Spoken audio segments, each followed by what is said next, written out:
I'm Tracy Koga with something short and fun. This is a Hugh Soundbite.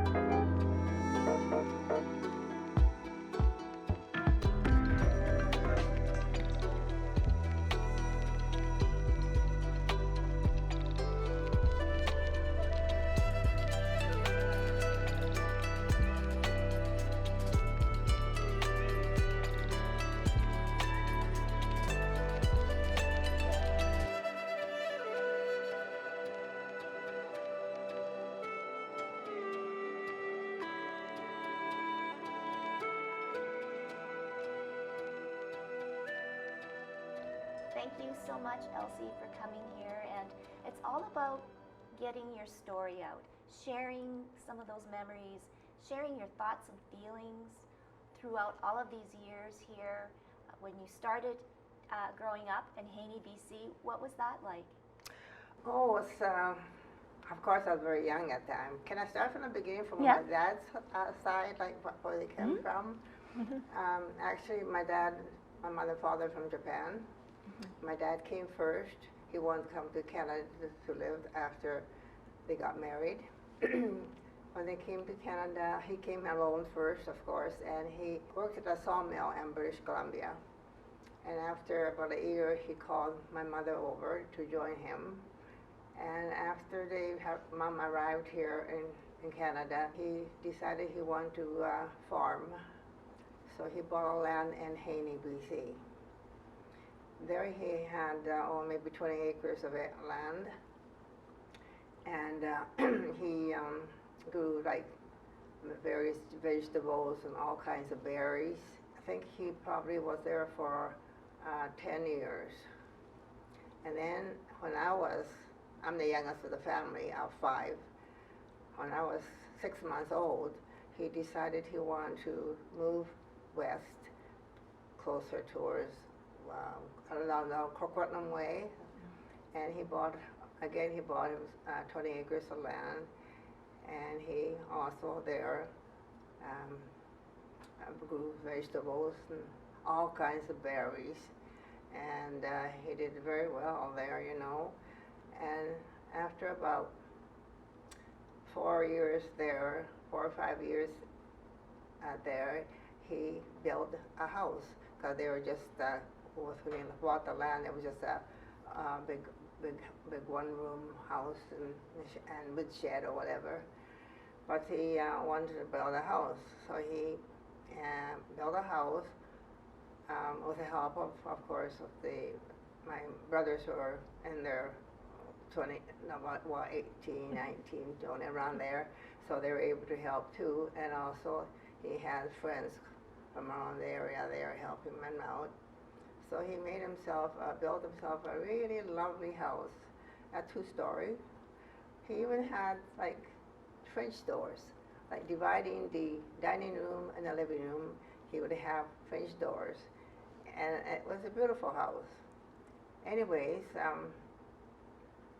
he'll go into immigration, which would be 2 years afterwards. Then came the notice from the government for them to move out of there. Take as little as possible their, whatever they needed clothes-wise, and dishes and pans, whatever they thought they need for everyday thing, and leave everything behind. What they were told that they will be returning back to their property. And so, of course, my dad just, as they said, just take your essentials, so we did just whatever they had need daily, and left all the good things behind. It was time for them to move. It was within a week's notice. My mom and dad, I was only 11 years old at that time, but it was such a terrible thing to see them leave the property behind, all that work that they put, and now they have to leave that. Being told that they'll be coming back, but who knows? They thought, what's going to happen. So we had to all wait in a security siding train before they pick up us up. And I could see my mom, especially, tears in her eyes, looking back at the site where they have to leave.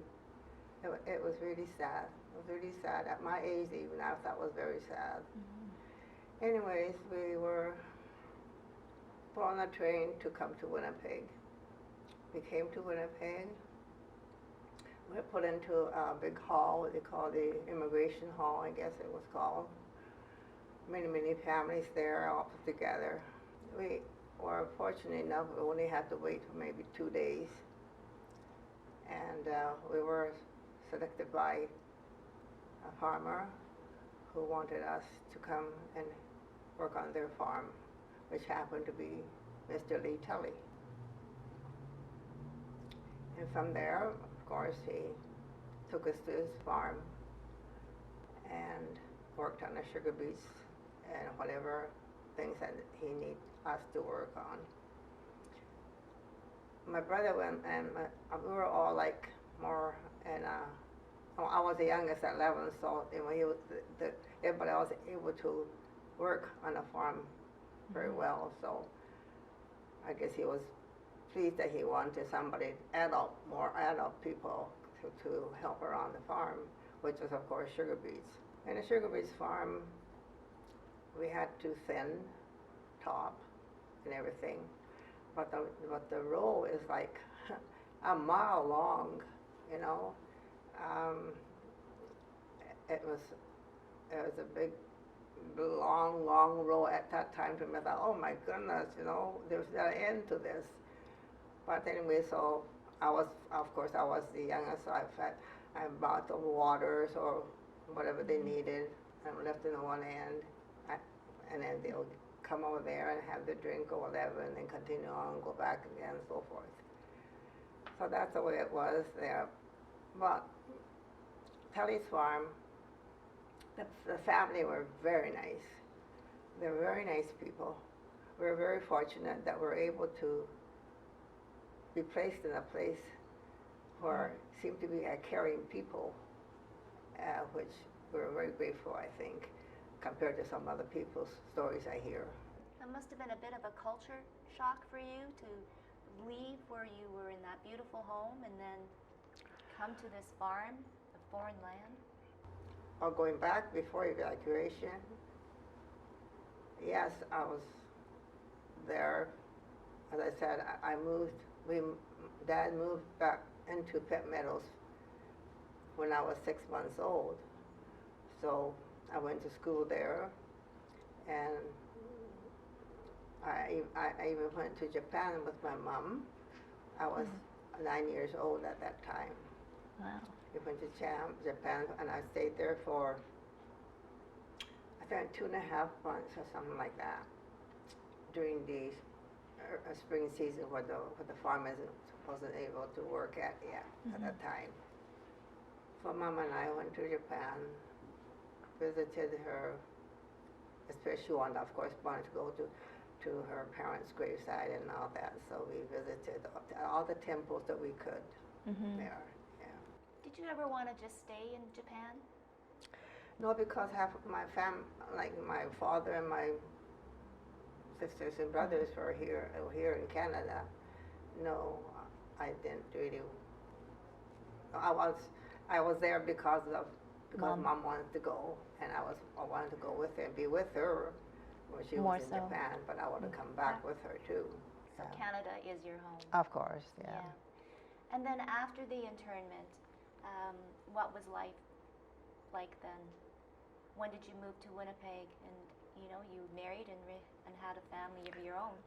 Well, when at Teddy's farm, my dad bought a land also, leaving Tully's farm he was the whole family had been working a sugar beets farm for 4 years, and then he figured he would like to buy a farm have vegetables and have a farm of his own. So Mr. Tully had helped him get this acres of land that he knew that was on sale.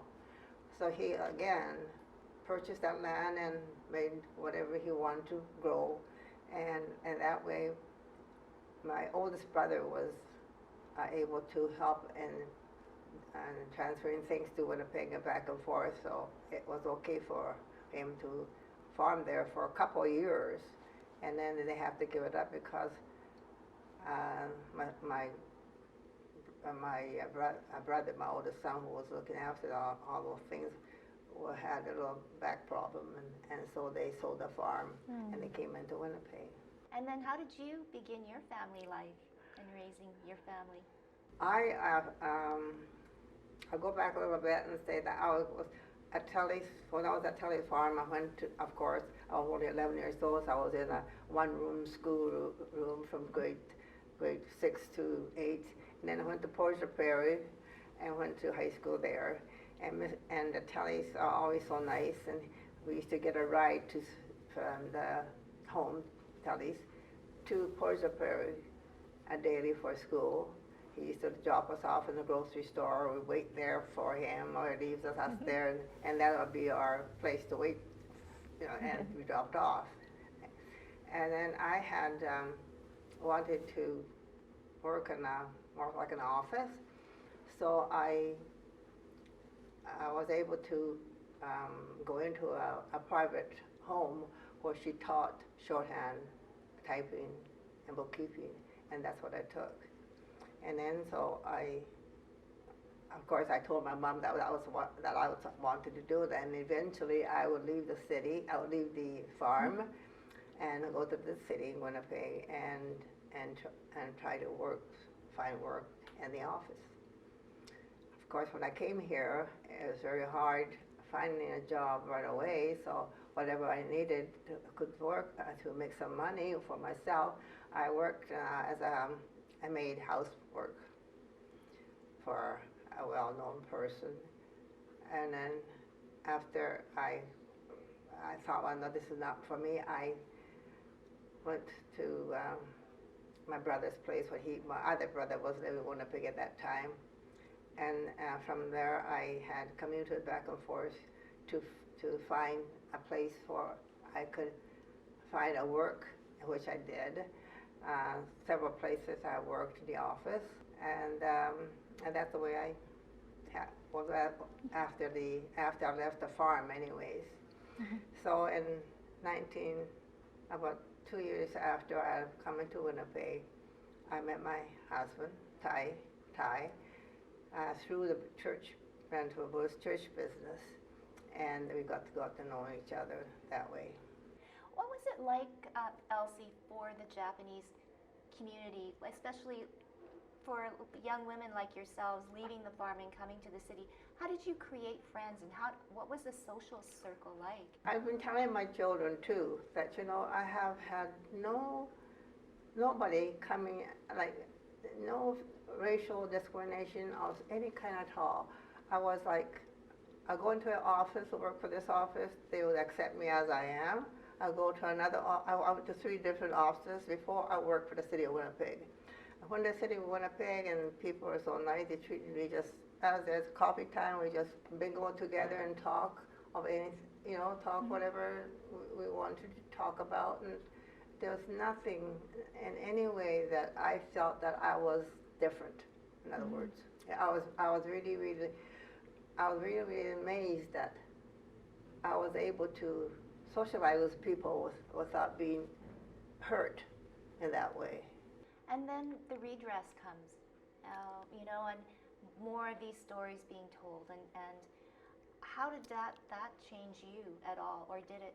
With regards to redress, which is something that was wonderful to happen, thanks to Art Mickey and the NAJC and associates who had persevered and did so much, to get this redress. And it was something that was really amazing to have happened. But again, I thought about my mom and dad. I thought about them, that I wish that they were here to accept, or to hear rather, with their own ears, what was happening, the apology of the Prime Minister Mahoney at that time, you know, what he has said, and I wish that they were here to hear that, but of course, they were both gone by then. 1988 it happened, so wasn't it? Yeah. And I was just going to ask you that about the apology. How do you feel now when you hear about today with our Indigenous community and the stories coming out too about residential schools? Does that kind of resonate looking back too? Yeah, it's very unfortunate that things like that are happening, which, as I said, I never came across anything like that, and I'm glad that I didn't. And as far as my children are concerned, I was worried for them too when they went back to school, went to school or grown up, but they have had no problem either, so I am very lucky for and very fortunate that they didn't have to go through anything like that. I feel sorry for what's happening right now, you know. It seems to me it's not necessary to be so racially discriminating from one nationality to another, you know. It shouldn't happen. Those things shouldn't happen. Everybody is a human being. They should be treated equally. What they do with their business, and don't poke around all of, you know, trying to get out dirty stuff from them or whatever they may you know, what would they get from making problems worse. And for yourself now, I mean, beautiful family and you know, some definitely good memories. What have you learned through all of this, Elsie? How has that made you the Elsie today, looking back at and talking about your past? Of course, I lost my husband 13 years ago. We were together for 59 years, and I have 3 daughters, and my grandkids are fine. My extended family are all nice. So I myself feel very lucky to have children who it seems to, at this age, want to make me comfortable, and that I appreciate. Yeah, and all even the grandkids, and you know, it's just amazing. What I think that's what keeps me going. No. And I'm sure your grandchildren would love to hear this story, your story. Will you share that with them? I have told my grandsons, I have 2 grandsons from one of my daughters, and I have, of course, extended grandsons and great-grandchildren too. And I have already, I have even written it in my computer all what's happened through my life and everything.